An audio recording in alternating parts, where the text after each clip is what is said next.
Are you curious about bodies, pleasure, and possibilities? And what about curious about what others are up to on the planet when it comes to pleasure, sex, and play? Have you considered what pleasure can do for your life, your body, and your bank account? Do you know something magical, delightful, and out-of-this-world orgasmic is not only possible for you, but totally available to you? If you're ready to be the magical, sexual, sexy beast you know you can be, and you just need the tools to get there, you're in the right place. Now, here's the host of The Pleasure Zone, sensual movement artist, relationship and sex alchemist, Milica Jelenic. Hello, sweet pleasure seekers. Just can't tell you how much I love the voice of the guy who does my commercial. It's awesome. And it's a fairly new commercial. I've only had it on for a few months. So every time I hear it, I'm still like, oh, I love him. He's great. So yay. And you guys have just popped in on the craziest, wackiest, wildest show possibly in the universe for podcasts and for live radio. Like, you could be listening to it on live radio, or you could be listening to it in one of the podcast areas as well. It's called The Pleasure Zone. That's where you are. And that's pretty much what this planet for me is all about. If we didn't have these bodies, we wouldn't have pleasure. Or maybe we would, and we just don't know it. I don't know pleasure without a body, so I'm just saying this planet equals this embodiment equals pleasure equals pretty awesome. So I'm pretty grateful to be here, to be able to experience pleasure as much as we can experience sadness and all other feelings we experience as well.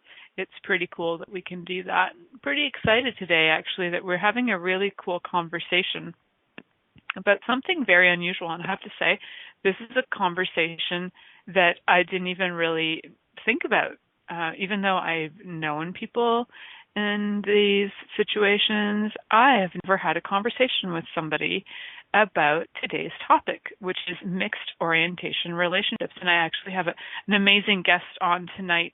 She's an expert in this. Her name is Aideen T, Finnola, also known as Sweet 80. I just call her Sweet 80. She's my sister goddess, Sweet 80. And we're going to be talking about mixed orientation relationships. And whether you've ever heard of them or not, you're going to find out about them. And we're going to be diving into what that is. What is, mixed orientation relationship? And also, Sweet 80's got some pretty great support systems that she's created for people with personal coaching and group coaching and different things. So this is very fun to talk to somebody who's not only an expert in knowing about this field, has lived it, but she's also got different things to support people while they're going through changes or awareness of this relationship. So Aideen's an empowerment coach. She's an author, speaker, and she's also a radio show host here on Inspired Choices Network. Her show is called In Pursuit of Truth. She's an unapologetic and empowered survivor and thriver after being, having physical, emotional, psychological, and religious abuse. I know that's something that a lot of people don't often talk about, but religious abuse is a big one. She was raised in a religious cult for the first few decades of her life and was unsuspectingly married to a closeted gay man for her life's next 2 decades.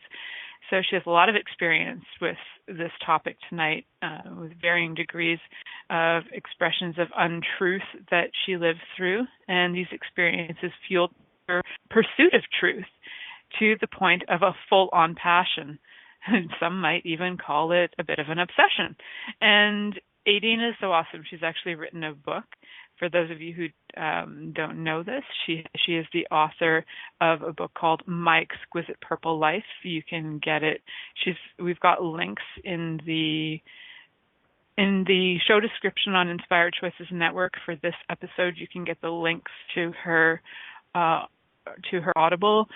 I personally love her voice, so I would get it on listen to it on audio. Listening to her speak is really awesome. I listened to it with a friend of mine, Christine McIver, who is the CEO of Inspired Choices Network. We were listening to 80's book one day in the car while driving around looking for great restaurants. So that was a lot of fun. And 80 she's just like, she has so many experiences in her life that are going to contribute to the show today, coming from different perspectives, different human experience. And she knows that really that truth can only exist within ideas and experiences that are both workable and enjoyable. And that's really what her coaching comes down to with her clients. So it's all about them finding their own truth by investigating outside the conventional parameters of shoulds and shouldn'ts and all that special jazz. So, sweet Aideen, how's it rocking and rolling in your world? And welcome to the pleasure zone where all things are crazy.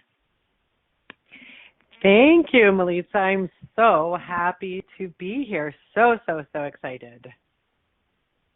I love that you're on my show, because the first time I heard you speak, we were actually doing a preparation call for a series that Christine was doing for her radio shows, and it was inspired by an event that we went to in February in New York, where we became sister goddesses, because everybody, all 800 and something of us, are now sister goddesses. And every other woman who chooses to acknowledge that are too. So you get to officially say you're my sister goddess on this show. And I titled you my co-host. Sometimes I put people down as a guest, but you truly are my co-host tonight.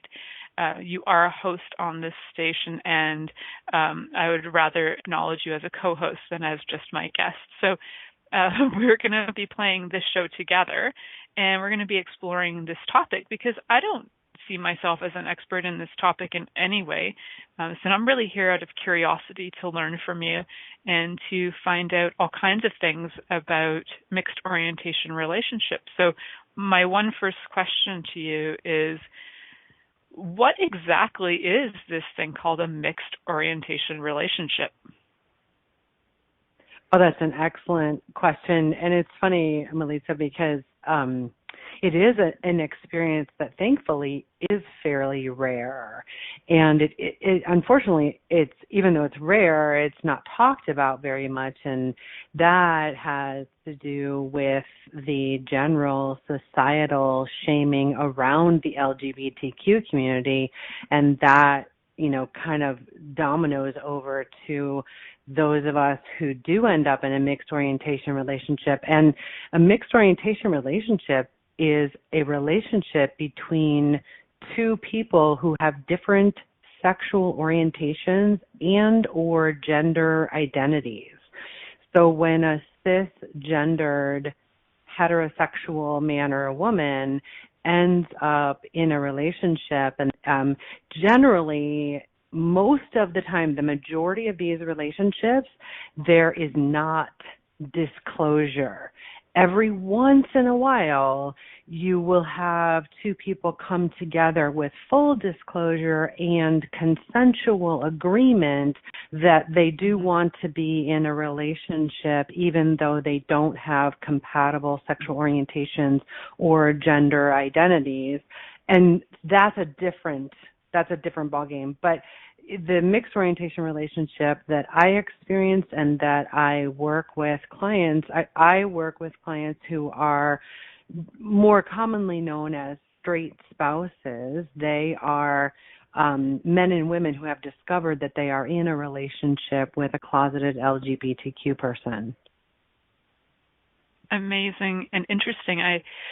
When you're talking about that, a few people in my life have come to mind, and one of them is a friend of mine who was a roommate of mine in university, and she did openly marry I don't know if I can actually say this. Well, I'm not going to name names.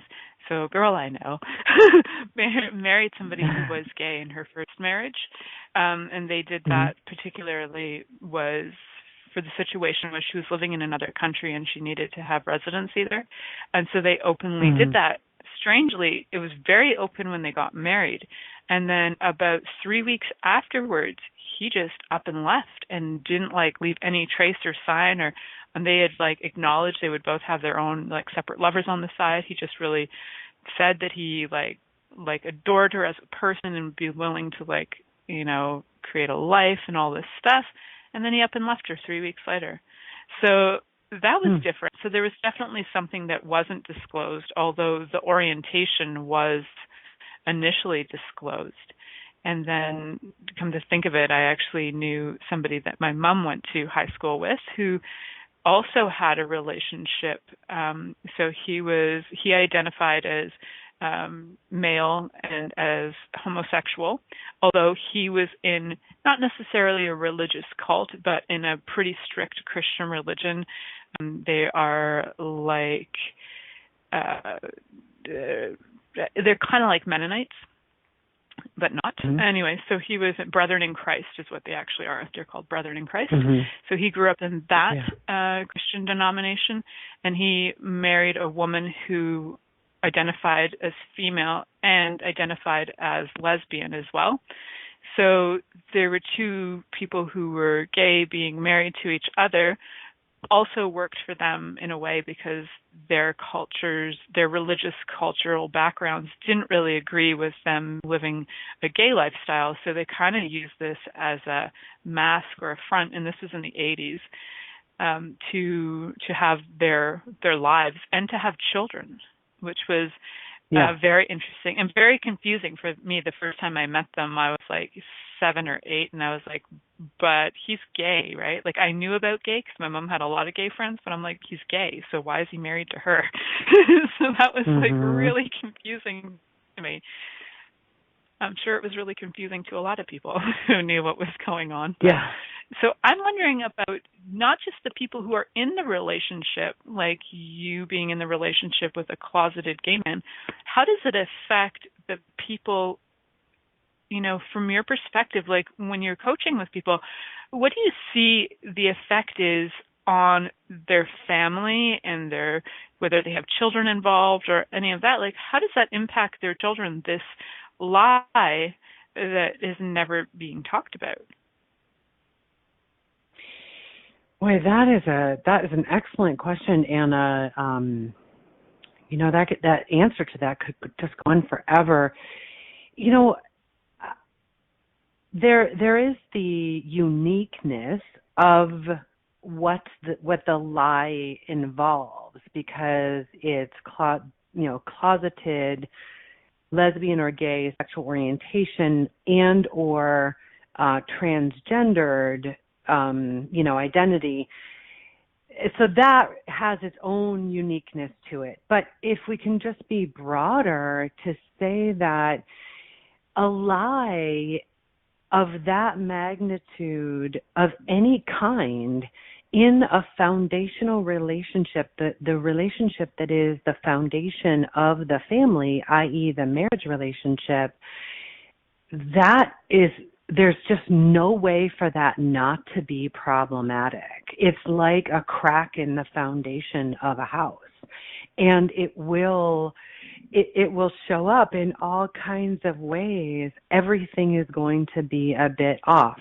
The walls are going to be a bit crooked. All the pictures in the house, none of the pictures are going to hang straight. None of the doors are going to close the right way, et cetera. I mean, I know that's kind of an analogy, but and I would say one of the greatest areas of damage that I have seen with my clients, and it also occurred in my own family dynamic with my two daughters. I have two daughters who are adults now. They're 21 and 25. What I would say was the greatest problem in our family dynamic was the fact that I was accepting and sustaining a low level of abuse and neglect that for myself personally pushed me into a space of smoking a pack of cigarettes a day, drinking a lot. I was very overweight, and I was very suicidal. I was on a very high dose of antidepressants because I was very suicidal. So I became the symptom bearer of the underlying disease. I was the wall of the house that had the most crooked pictures and the most cracks in it, if that makes sense. And my children grew up in that. My daughters grew up in that. And I don't know if I would be able to even quantify the impact of that on them. So I don't know how well that answers your question, but yeah. I think the description about the crack in the foundation, I think, is a great one because we don't actually know what happens when there's a crack in a foundation. It could lead to massive destruction. It could lead to all kinds of things. So I really love how you describe that. Because I think that it really can show you that there's a number of different ways that it can impact marriage and other people's lives, everybody around you. We're actually scheduled for our first commercial break. We are going to head to our first commercial break, and I would like to, when we come back, I'd actually like to ask you a little bit about something really kind of deeply personal, because here we are in the pleasure zone. But out of curiosity, I'd like to just ask a little bit about what was it like your sex life. What was your sex life like with somebody who was a closeted gay person? So I wanted to give you a second to kind of like feel that before I jump into it. So I thought this would be great. Let you know what I'm going to ask you when we come back. You are listening to The Pleasure Zone, everyone, here on Inspired Choices Network, and we'll be right back after this commercial. Are you secretly a voyeur, wondering what's going on in other people's sex lives? What if now is the time for a totally different sexual evolution? Are you interested in people who are pioneers of different sexual and pleasurable practices? Lean in now with Milica Jelenic, where she will entice you and your body to know your own pleasure zone. On the Pleasure Zone radio show with sensual movement artist Milica Jelenic, you'll receive tools, inspiration, and a foundation to allow yourself to receive more in your sex life, and quite possibly other areas of your life as well. Listen for The Pleasure Zone with Milica every Monday at 8 p.m. Eastern Time, 7 p.m. Central Time, 6 p.m. Mountain Time, and 5 p.m. Pacific Time on InspiredChoicesNetwork.com. Are you a subject matter expert? Are you here to share your expertise with an audience waiting to hear from you in only the way you can deliver? Are you ready to have your voice amplified across the airwaves? Inspired Choices Network has a global radio platform streaming to millions of people across the world. Professionally produced and supported by an accomplished team every step of the way, you can broadcast from anywhere in the world, knowing your voice matters, and we ensure it is delivered with ease and efficiency. Eager to hear your message, the world awaits. Contact us today to become an Inspired Choices Network radio host. Email becomeahost@inspiredchoicesnetwork.com.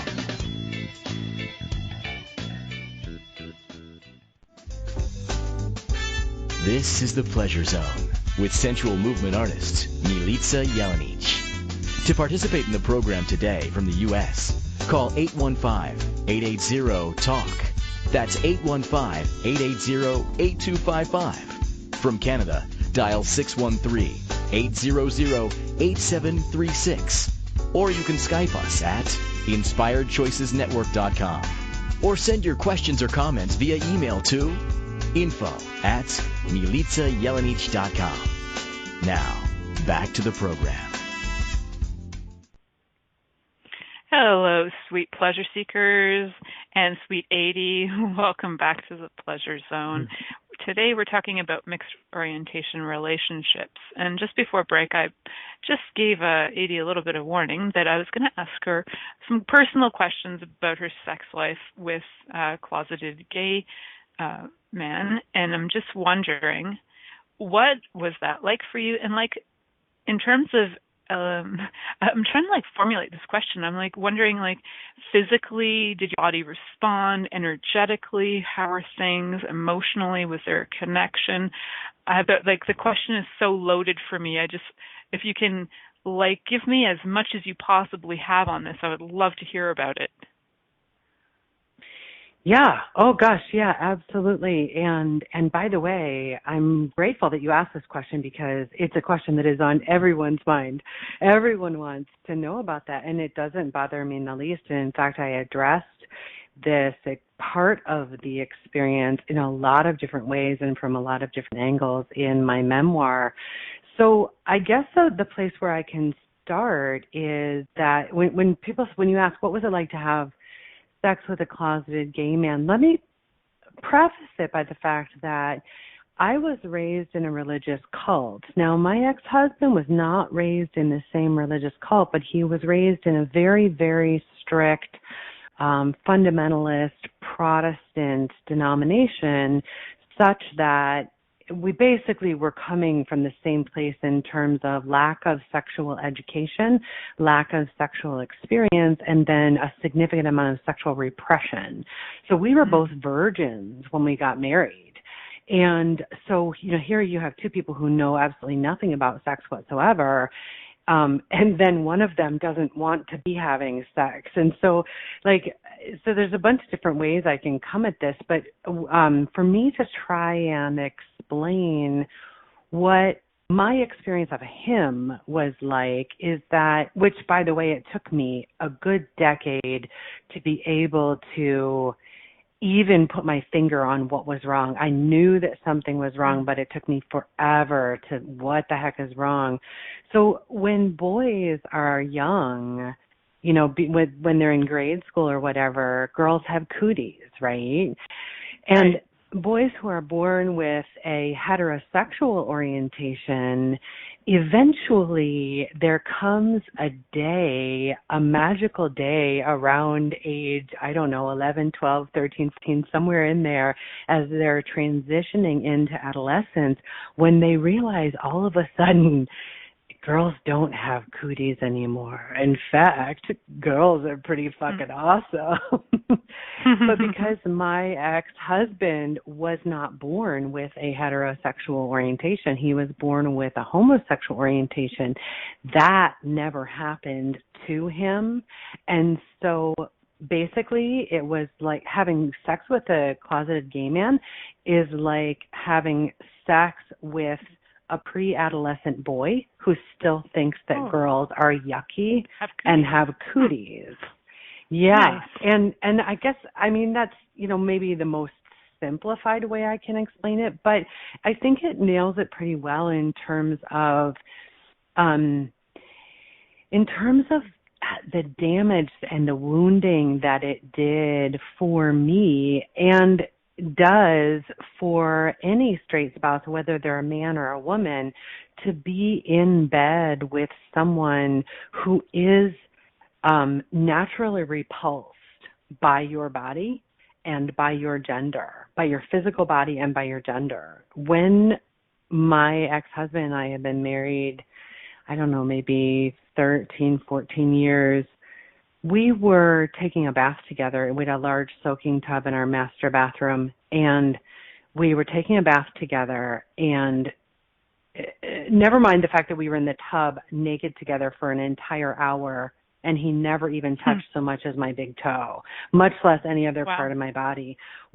What happened was, or the discussion that arose, what I said to him was, I said, I didn't grow up with brothers, and so I didn't take baths with other boys, like little boys when I was a kid, and I didn't run around naked with little boys, and I didn't really have, so when I was an adult before I saw a naked male body, and what I said to him was, I said, don't get me wrong, I love your cock and balls, but sometimes they look kind of odd to me. They just look kind of, it's just kind of different to me. And I asked him, I said, what do you think when you look at a pussy? Now, he would never say the word pussy. That was, he that's, I did. That was something that, those are words that straight men enjoy using because it indicates sex play and it indicates sexuality. But he only used clinical terms because, remember, the girls have cooties. Yeah. So I asked him, what do you think when you look at my pussy? And he said, well, when I look at your vagina, I see an undeveloped phallus. Really? That's fascinating. But that's new. I've never heard that before. Yeah. Yeah. Well, and it was phallus. Interesting because yes. Yeah. And when I confronted him about it, actually years later, because I was so dumbfounded and mystified by his response that I didn't get it. I just thought that is the weirdest thing to say, and I don't even understand that.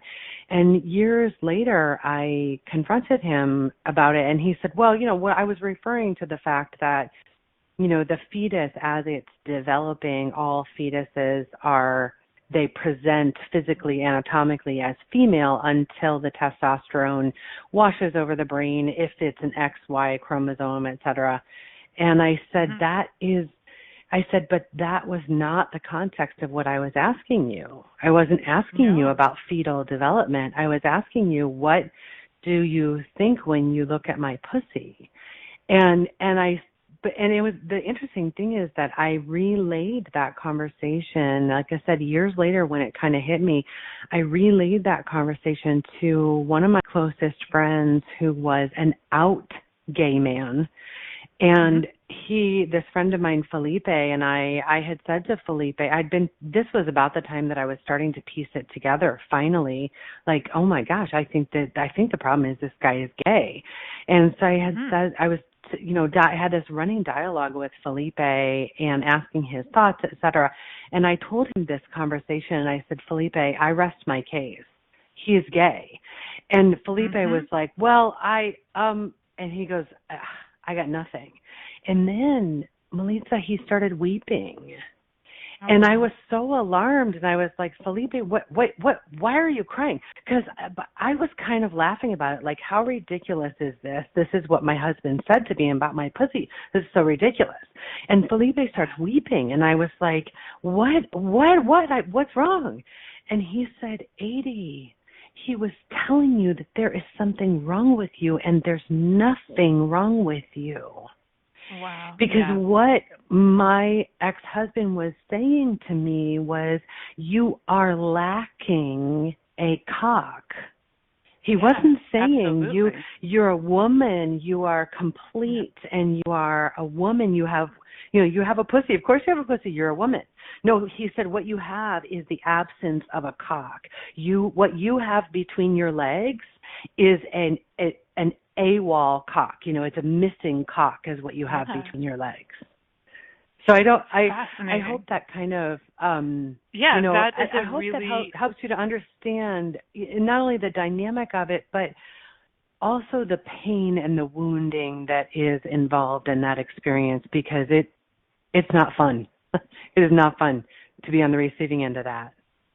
No, to basically say that you are not, in a way, you're not good enough and you don't measure up is, right. In a way, that's what they're saying, right? Which, that's, even if your lover was the same orientation as you and they said that would hurt. No matter who says that to you as a lover, that's painful. I've had so-called straight lovers say that to me as well, but I also think that they weren't fully straight either. But not that I was lacking. I wasn't Asian, so that was the issue, is that I wasn't Asian enough. I'm like, but I'm not Asian. I'm like, I don't understand that. So it's very similar. That's a very good analogy, because basically he was saying I wasn't male enough, and I'm saying, but I'm not male. That's very similar to what your experience was.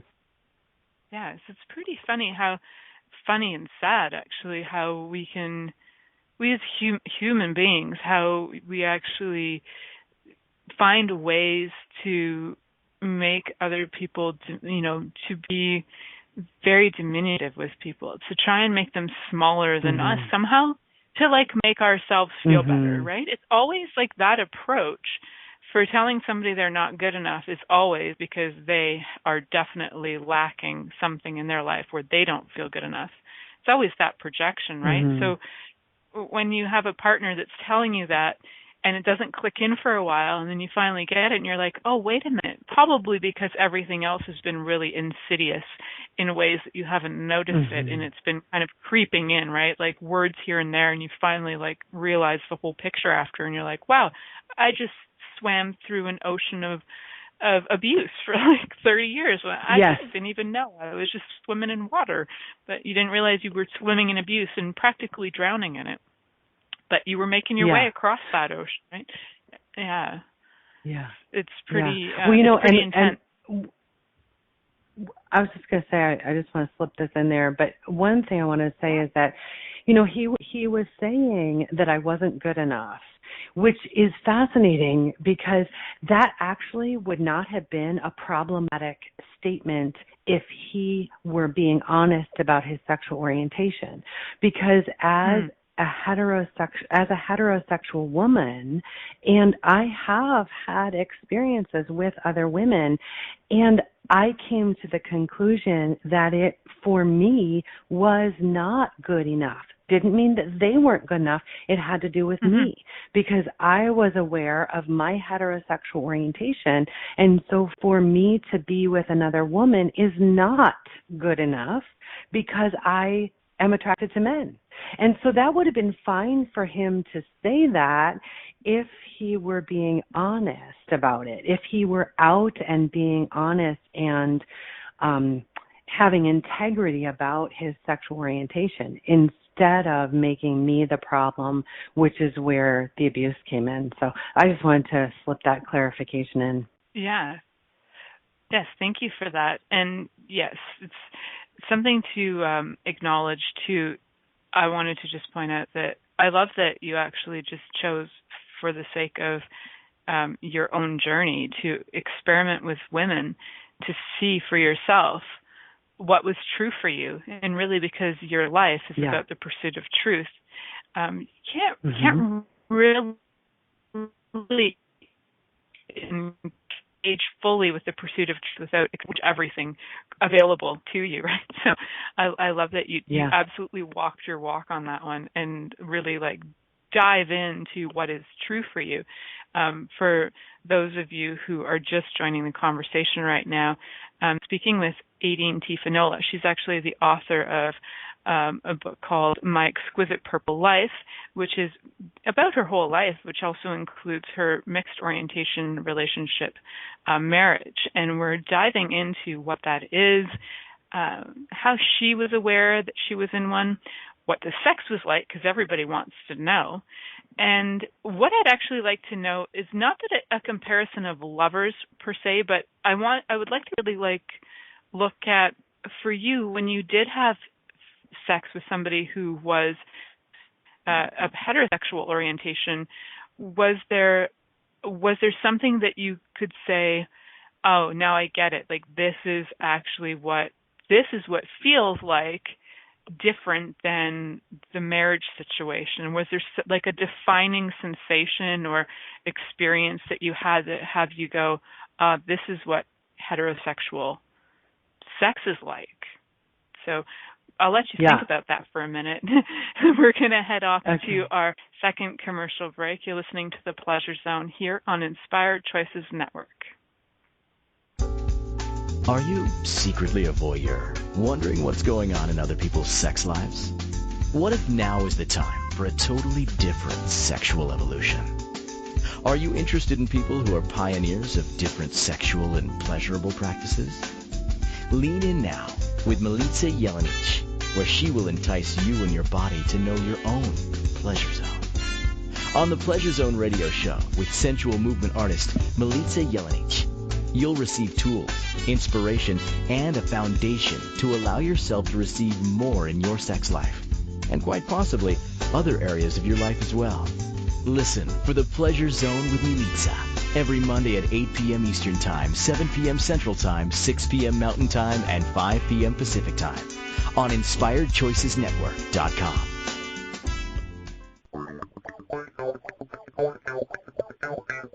Interested in masturbating for money, copulating for consciousness, and pleasuring on purpose? 21 Days of Sexual Magicism with sensual movement artist Milica Jelenic is an exploration of tools, processes, and actions that you can use to create more for your life, your body, your money inflows, and so much more. Graduated learning for all levels of interest. Learn at your own pace via video classes or join the yearly live class. Take a peek at www.milicajelenic.com. This is The Pleasure Zone with sensual movement artist Milica Jelenic. To participate in the program today from the U.S., Call 815-880-TALK. That's 815-880-8255. From Canada, dial 613-800-8736. Or you can Skype us at inspiredchoicesnetwork.com. Or send your questions or comments via email to info@milicajelenic.com. Now, back to the program. Hello, sweet pleasure seekers. Welcome back to the Pleasure Zone. Today we're talking about mixed orientation relationships with my co-host and friend, Aideen T. Finnola, and we're having a great conversation today. For those of you who are just jumping in now, I think you really want to listen to the first 35 minutes where we got pretty juicy on the sex topic, which is all about why we're here, right? Let's face it. But we are going to delve into a little bit more of that conversation. Before we do, though, I would love it if you could share with us, Aideen, a little bit about some of the programs you offer for people who are finding themselves in mixed orientation relationships. Oh, absolutely. And thank you for that opportunity, because I have a program that actually is starting a week from today. And I have created an 8-week-long school. I call it school. It's called MOR, so Mixed Orientation Relationship. It's MOR Recovery School. And the reason why I call it school is because my very first degree was in secondary education, and I taught high school for about 4 years, and then I've also taught at the college level. And so I'm just a natural born teacher. I mean, now a life coach and a public speaker, et cetera.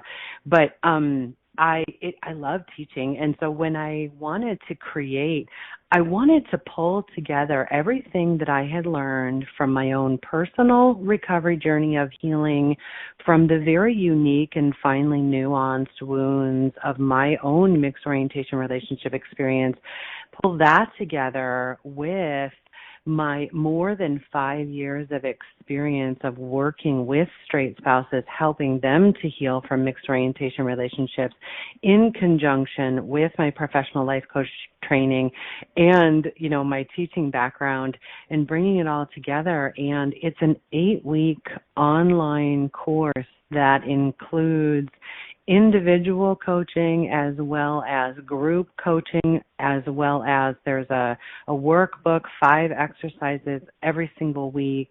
We have a private Facebook group, etc. So, and that is starting a week from today, and registration for that closes this Friday.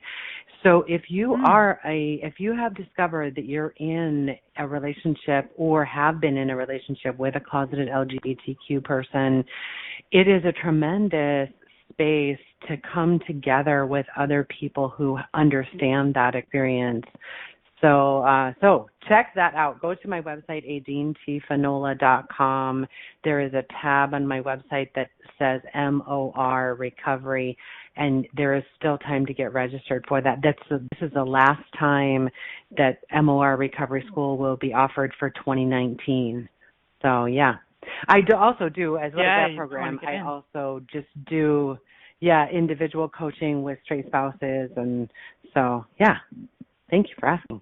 Beautiful.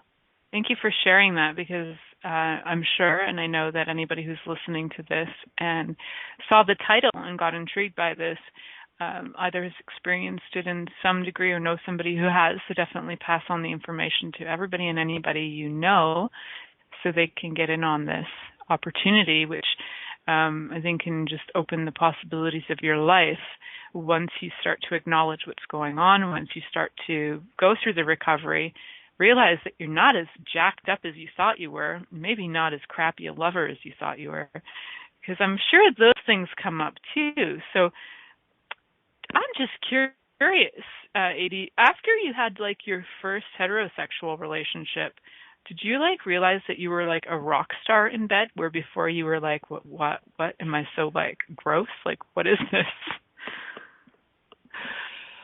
Oh, that is so funny. So, gosh, I don't know if I would say I had that experience right away. So I I think like most people on the planet, I think all of us are born with really healthy sex drives. It's just culture and our everything with our religion, everything that can really squash it. But for whatever reason, my sex drive was fairly indomitable. Like I have been masturbating since I don't know when, like since the very beginning of time in my life. And I think I was 8 Me years old. too. I think I was yeah. 4. Well, and Get I think it. I was yeah, and I'm gonna say I had to have been masturbating from that age.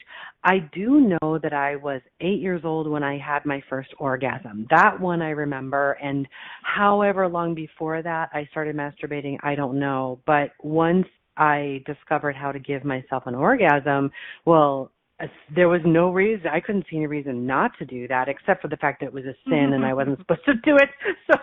So I would masturbate every single night and then get out of my bed and get down on my knees and ask for forgiveness. That was such a mind fuck. Whoa, But that's so hardcore. the crazy thing was, Yeah. Well, I didn't want to go to hell. So, but I great. sure But I love liked that you just kept freaking doing it. Every night you just kept doing it anyway. You're like, I'm going to hell, but fuck, I can't help myself. I've got to do this. I don't even know what this is, but I know it's wrong. But it's so right, but it's so wrong. Awesome. I know. It's so crazy. I didn't ever pray. But the funny thing was well, because I didn't know it was a horrible sin. Nobody talked about it in my family, so it wasn't happening. So masturbation didn't even exist, so I didn't even know it was and everything I ever heard about it was in another language, so I didn't even know what it was. It was like Serbian churches in Serbian understand what they were saying if they did talk about it. So I was off the hook. I just masturbate my way to hell every day. It's going to be good. Nice. It's going to be A-okay. Yeah, well. Yeah. So, and I'm so sorry. So you knew what pleasure felt? Remind me of the question. You wanted me to about what was it like? Oh, because you said if I were a sex goddess when I finally did have straight sex. So, what's that? Were you like a rock star of sex when you had heterosexual sex? Well, no, because I got married when I was 23, and I had 2 affairs in my marriage. And my first affair, I was actually 26. I was only 3 years into my marriage when I had the first affair that I had. And that was the first time that I had heterosexual sex. So even though I had been having intercourse with a man, it wasn't heterosexual sex. And what I did experience was that I experienced a naturalness to it that I had never experienced before, and so everything that I had been trying to do with my closeted gay man, all of a sudden, and I say trying to do, it wasn't like I knew that much, I didn't own a vibrator. I didn't even know what a dildo was. I don't think I even knew what anal sex was. I mean, I had a very, very limited, but I was very curious and I wanted to play and all the rest of that.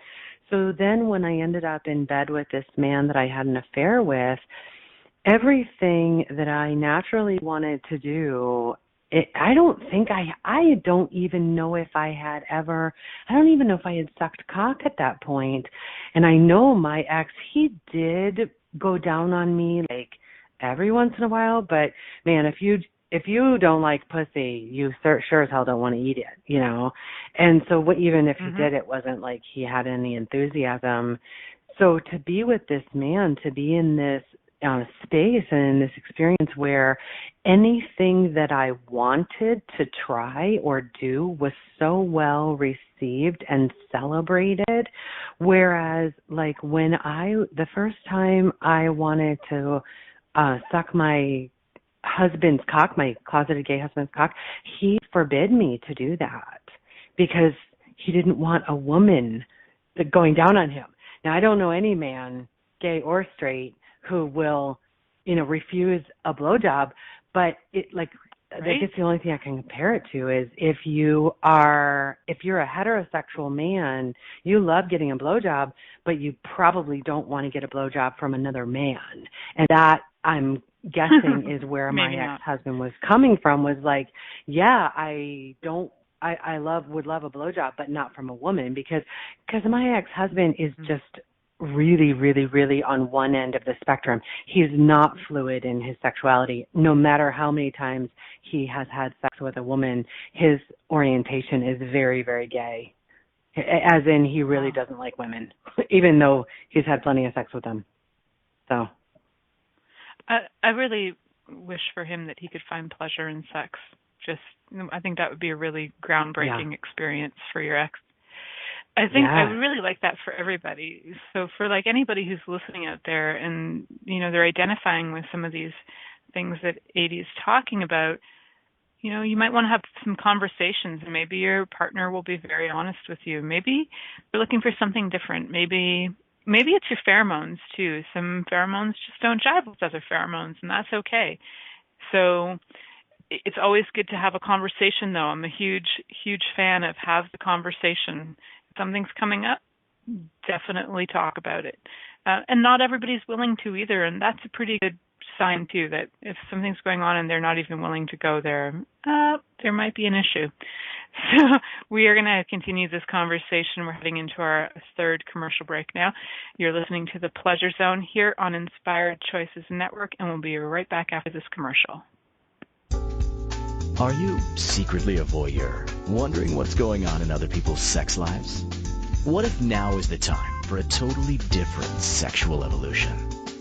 Are you interested in people who are pioneers of different sexual and pleasurable practices? Lean in now with Milica Jelenic, where she will entice you and your body to know your own pleasure zone. On the Pleasure Zone radio show with sensual movement artist Milica Jelenic, you'll receive tools, inspiration, and a foundation to allow yourself to receive more in your sex life, and quite possibly other areas of your life as well. Listen for The Pleasure Zone with Milica every Monday at 8 p.m. Eastern Time, 7 p.m. Central Time, 6 p.m. Mountain Time, and 5 p.m. Pacific Time on InspiredChoicesNetwork.com.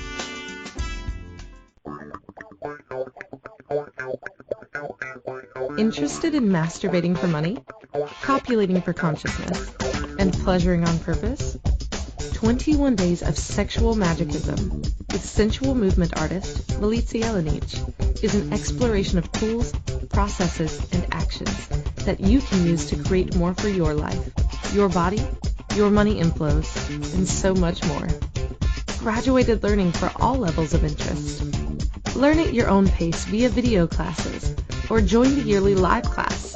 Take a peek at www.milicajelenic.com.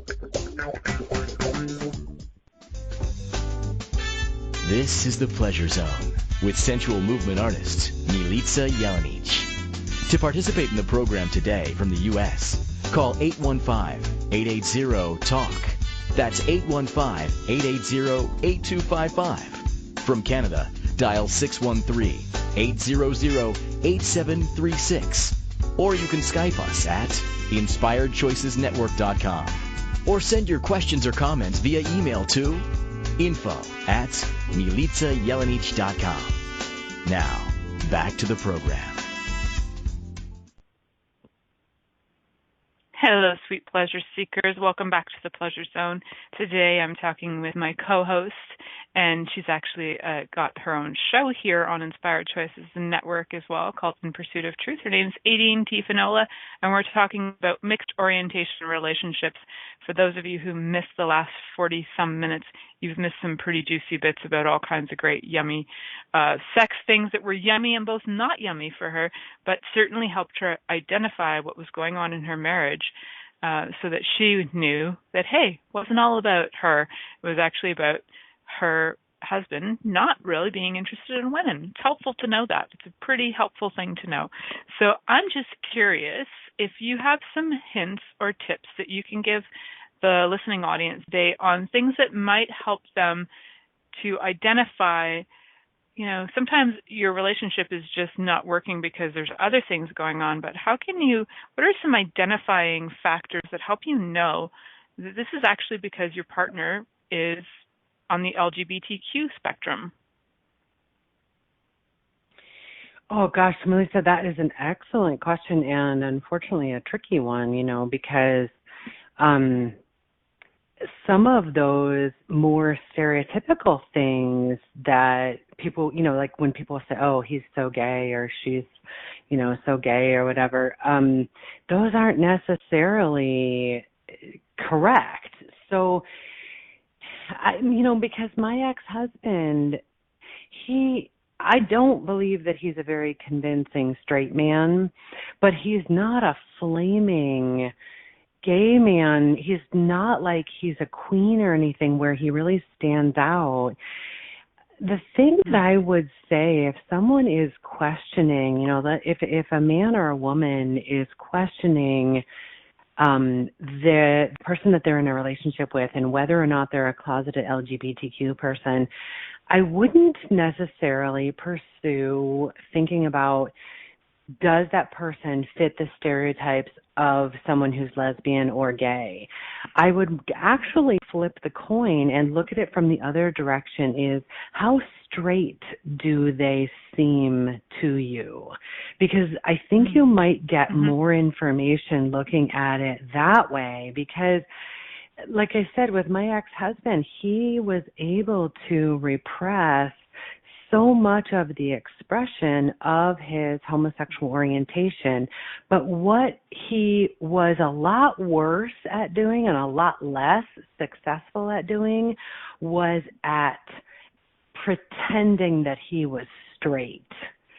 So although he was pretty good at covering up any telltale signs of being gay, he was really no good at actually pulling off being a straight man. Does that make sense? It does to me. So for those of you who are in the listening audience who are like, I don't really know what she means, you can always, hang around some people, hang around a group of, or even go to a gay club if you like, to experience what the culture of being in a club with LGBTQ people there, then you would kind of get the vibe of what energy of what that is, what that orientation is, and then hang out with a bunch of very straight friends of yours who the guys were like, oh yeah, I had that pussy last night, and the girls are like, oh yeah, and they're like giant cock lovers. Like, you kind of know when a woman is like going on about the big C a lot, she's probably more towards the heterosexual, right? So you can kind of tell some conversations will come up, and some people talk about nothing, and there are asexual people in the world too. So not to leave them out of the conversation. Some people are just not interested, and that's okay too. Yeah. So it's not to make anybody, and none of this conversation that Aideen and I are having is to make her ex wrong or make people in these relationships wrong, because a lot of times they have not even come to terms with it themselves, and they don't even know. So their lies, they're lying to themselves, really, and as a result, they're lying to everybody else. So we gotta give them a little space and acknowledgement. It's like, wow, they're not even at the place yet that they can see that either. So we have about 30 seconds left, and I want to give that over to you, Aideen, to let people know how to find you again, how to connect with you.